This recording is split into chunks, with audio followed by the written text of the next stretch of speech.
అబ్బబ్బా! ఇన్ని రకాల కేక్ చేశాను గానీ నేనైతే హోమ్‌మేడ్. ఈరోజు కేక్ అయితే నెక్స్ట్ లెవెల్ అన్నమాట. చాలా అంటే చాలా బాగొచ్చింది. సూపర్ అన్నమాట. అసలు నేనేనా ఈ కేక్ చేసిందని అనిపించింది.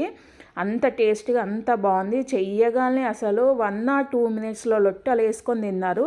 ఇంకా ప్రాసెస్ అయితే చూసేద్దాం. ఒక మిక్సీ బౌల్ తీసుకొని దాంట్లో ఇంకా మనం సరిపడేంత స్వీట్‌కి చక్కెర, దాంట్లో యాలకులు వేసి మిక్స్ అయితే పట్టుకుందాము. పౌడర్ లెక్క మిక్స్ అయితే పట్టుకోవాలి. మిక్సీ పట్టుకొని ఇంకొక బౌల్లో అయితే ఈ పౌడర్ మొత్తం వేసుకోవాలి. గోధుమ పిండితో వేస్తున్నాను.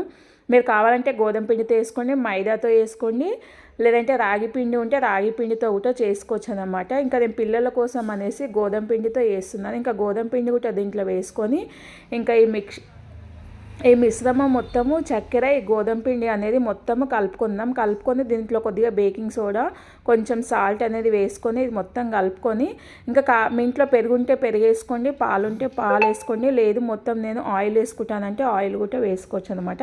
కొద్దిగా పాలు వేసుకుంటూ నేనైతే కలుపుకుంటున్నాను. దీంతోపాటు ఒక 2 నుంచి 3 స్పూన్స్ వరకు అయితే ఆయిల్ కూడా వేసుకుంటున్నాను. ఆయిల్ కూడా వేసుకొని మంచిగా కలుపుకోవాలి. దోశ బ్యాటర్ లెక్క కలుపుకోవాలి. ఇంకా దీంట్లో టేస్ట్ అయితే నెక్స్ట్ లెవెల్ రానీకి అయితే మనకు స్వీట్ బేకరీ షాప్లో టేస్ట్ ఎలా వస్తుందో అలా టేస్ట్ రానీకే నేనైతే వెనిలా ఎసెన్స్ వేస్తున్నాను. కోకో పౌడర్ కూడా యాడ్ చేస్తున్నాను.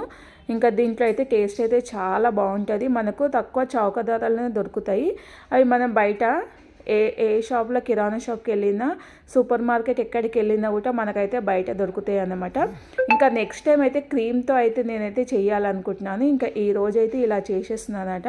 వెనిలా ఎసెన్స్ ఒక స్పూన్ వేసుకొని ఇంకా కోకో పౌడర్ అయితే 3 to 4 స్పూన్ అయితే కోకో పౌడర్ కూడా వేసుకున్నాను. వేసుకొని ఇవన్నీ కలుపుకుంటే అసలు కలుపుతుంటే ఆ చాక్లెట్ స్మెల్ అయితే ఎంత బాగా వస్తుందంటే అంత బాగా వస్తుంది. కలుపుతుంటేనే ఇంకా టేస్ట్ అయితే చాలా అంటే చాలా బాగుందన్నమాట.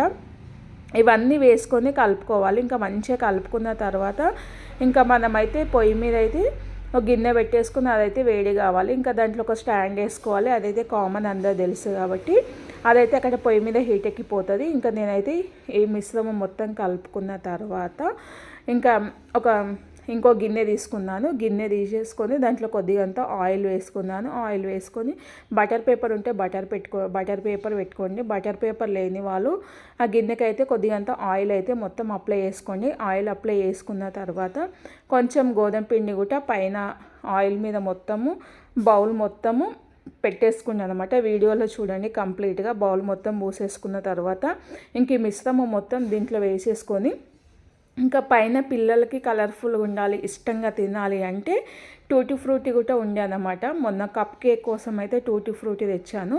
ఇంకా అలా కప్ కేక్స్ కూడా వీడియో పెడతాను చూడండి. టూటీ ఫ్రూటీ మొత్తం ఇంకా పైన గార్నిష్ చేసుకొని ఇంకా మనం 10 to 15 మినిట్స్లో మీడియం ఫ్లేమ్లో అనమాట చేసుకోవాలి. ఇంకా మధ్యలో మనము నైఫ్తో అయినా దేంతో అయినా చెక్ చేస్తూ ఉండాలి. ఇంకా దాని మీద మనకు పిండి ముద్దలా అంటకపోతే ఇంకా పర్ఫెక్ట్గా అయిపోయిందనమాట. ఇంకా తీసుకొని చల్లారనిచ్చిన తర్వాత కట్ చేసుకొని తినడమే అనమాట. ఇంట్లో హ్యాపీగా పిల్లలకు చేసి పెట్టాలి. ప్లీజ్ లైక్ చేయండి, సబ్స్క్రైబ్.